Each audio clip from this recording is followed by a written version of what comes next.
Hi, everyone, and welcome back to the channel once again. I am your host, Cap, and I wanted to do another video on behalf of toxic mothers, toxic black mothers who are toxic and not only toxic, but who are also proud to be that way.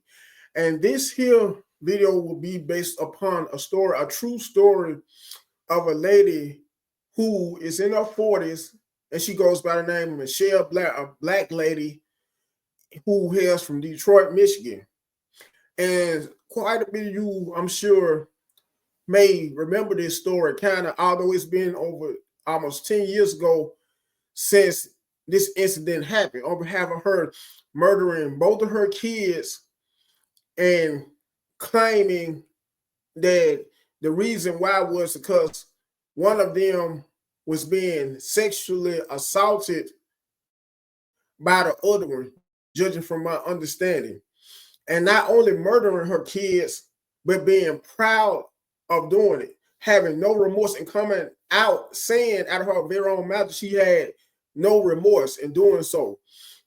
Not only that, and to make matters even worse, she had the nerve and audacity to put both of them in the freezer right on top of each other. On that note, and with that being said, I want to most of you to remind you, throw in a disclaimer that all the clips I plan on showing you on behalf of this shocking, sad, and sadistic story is all these images have pretty, well, all these clips, excuse me, have pretty disturbing and obscene language, pretty disturbing footage. And I wanted to let you know that is that these clips are not by a long shot for the faint of heart. So, on that note, I'm going to show all of the images.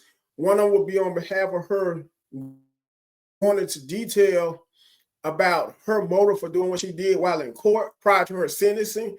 It'll be also some interviews on behalf of her being sentenced during prison time. By the way, she happened to be, and I don't feel any remorse for this helper at all. That's why I said a helper, because that's exactly what she is.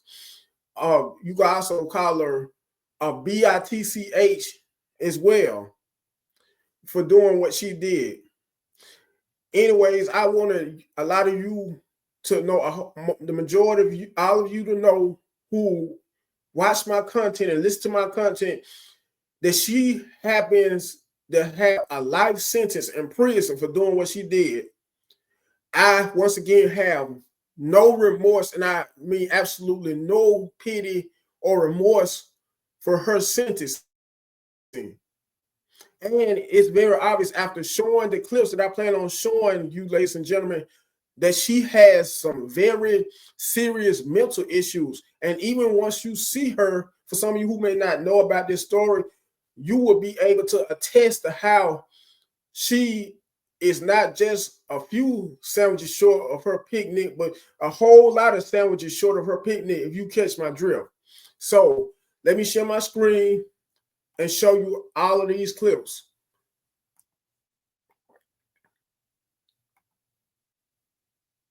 What did you do to Stony Blair that makes you guilty of premeditated murder? I intentionally killed her.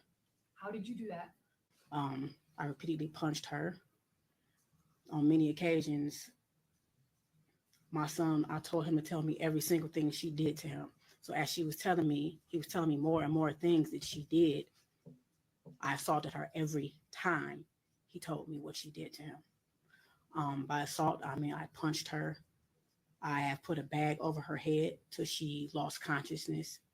I threw hot water on her, scalding hot water from the faucet.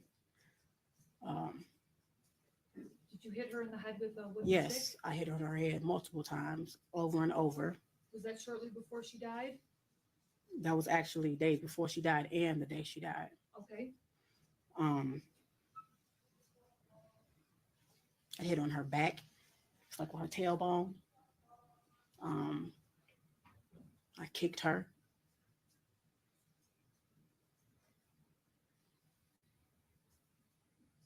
Okay, I just want to clarify a few things. And and perhaps you don't know, but did this happen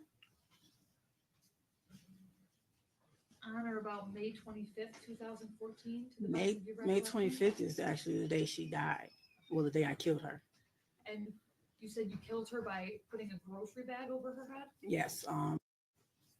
Yes, I put a bag over her head, and it was over with after that. It was over with. You meant to kill her? I definitely meant to kill her. Okay. Wasn't an accident? No, not at all. Okay. If I had a chance to do it again, I would. When you went and got the grocery bag and suffocated her, that was your intent? Yes. She was standing in the bathtub. I was throwing hot water on her. My son was standing to my right outside the bathroom door, and he was telling me everything he was telling me. I looked at her and I'm like, "You did this?" And she's like, "Yes." So I actually had a stick and I was hitting her in the head. Every time he told me something, I hit her very hard in her head, and I was throwing hot water on her. I meant to. I definitely meant to. And I do not feel any remorse for what I did to Stoney. When she admitted these things to you, were you always being physical with her? The first time, no. We were sitting there. Okay. She denied it constantly. I'm like, "Stoney, you better tell me." Sitting here, he don't know nothing about it. He constantly, you get what I'm saying? Who would admit that? Who would admit that if they did not do it? Okay. All right. These are photographs taken from inside the townhouse where investigators say Michelle Blair tortured her children and killed 2 of them. We're told she first killed her 9-year-old son, Stephen, in August of 2012, and then shoved his body in this freezer. About a year later, Blair is accused of killing her 13-year-old daughter, Stoney, and putting her body on top of Stephen's. Both had been slapped in the face. Both of them had chipped teeth, and both of them had actual tears in the mucous membrane of the inner aspect of the lip. Dr. Carl Schmidt from the Wayne County Medical Examiner's Office says it took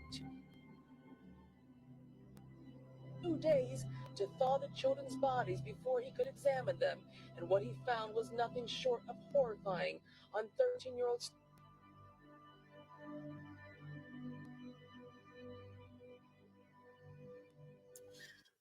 By the way, I wanted to give my apologies on behalf of how I said this whole incident happened in 2015.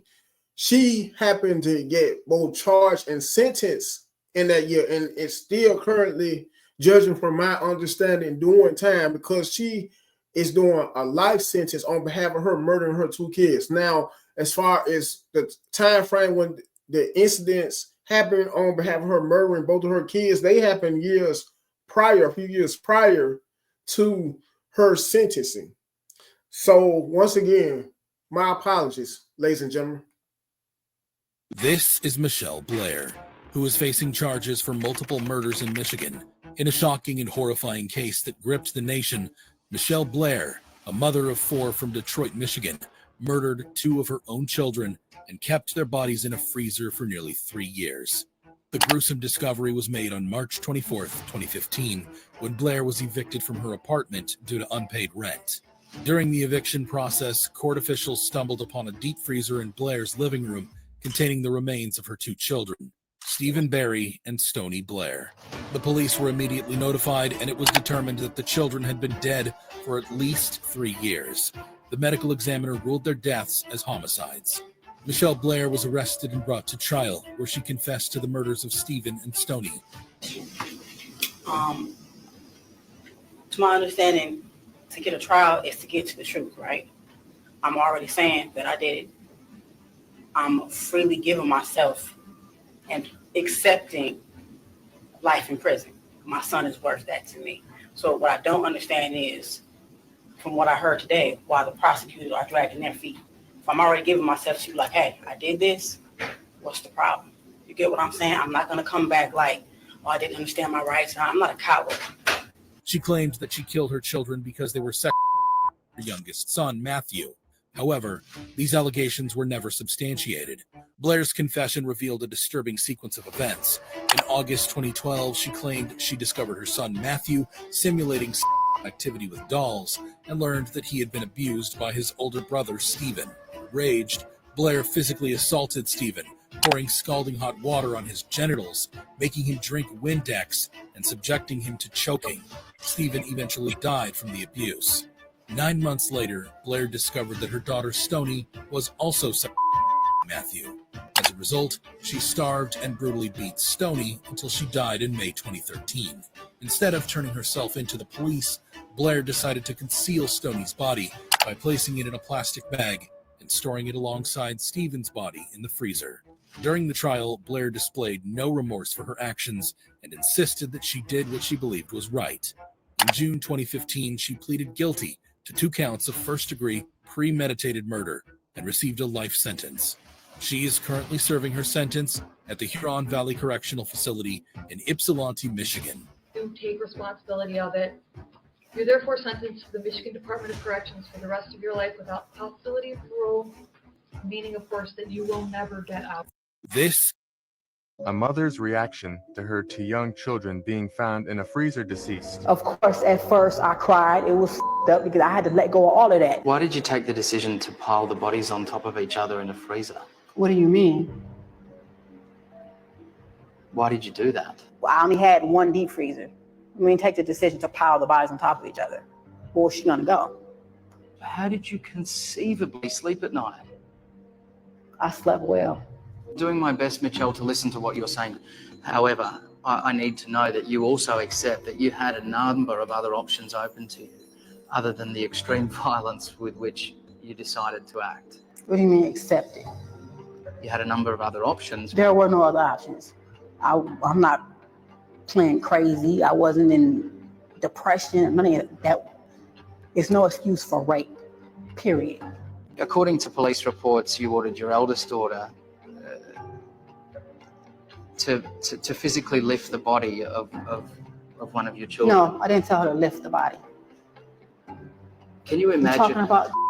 You want to talk about your surviving children, though, Michelle? You did never consider turning yourself in?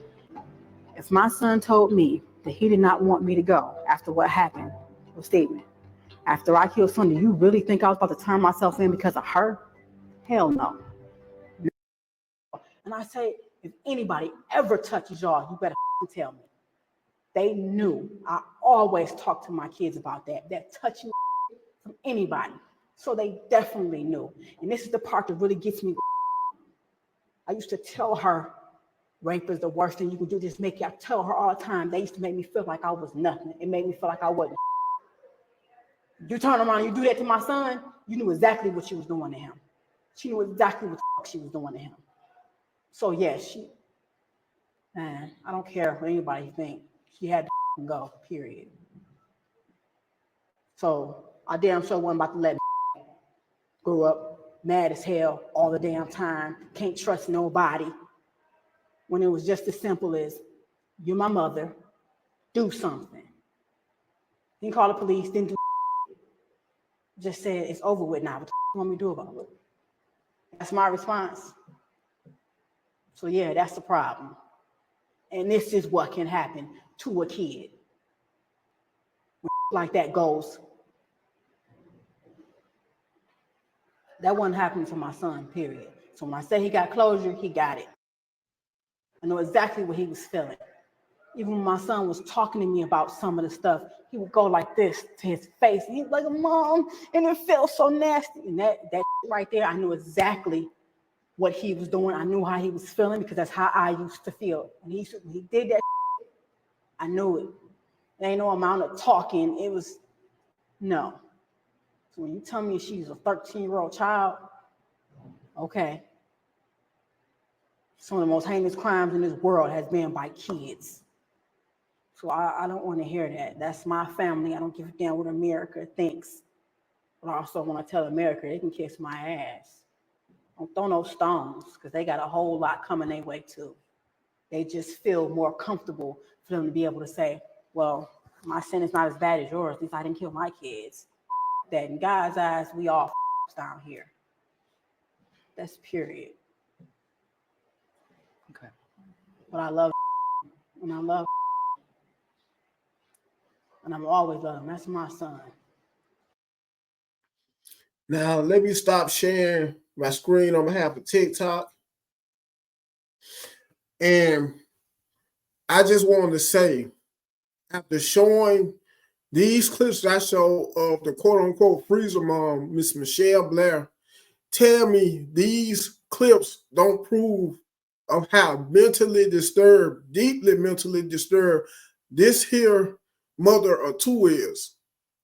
And after looking at her, like I said earlier, you could tell that much more that she has a lot of loose screws missing, if you know what I mean. That once again, she is a lot of sandwiches, a whole lot of sandwiches short of her picnic, if you know what I mean. And whether you know it or not, and this is on behalf of my fellas, for all my fellas who always want the most prettiest, sexiest women out there, well, whether you know it or not, you could end up meeting a woman after linking up with one off of a dating app, only to find out that she has the same kind of mental capacity, same as that kind of mental capacity as this here lady, Miss Michelle Blair, has. I'm just saying, because we live in a world where there are so many mentally disturbed people to the point where it's hard to distinguish the ones that are actually sane from the ones that are insane or mentally disturbed. Like always, make sure you like, share, comment, last and not least, subscribe. Well, last and not least, subscribe to the channel. Until next time, I'm out.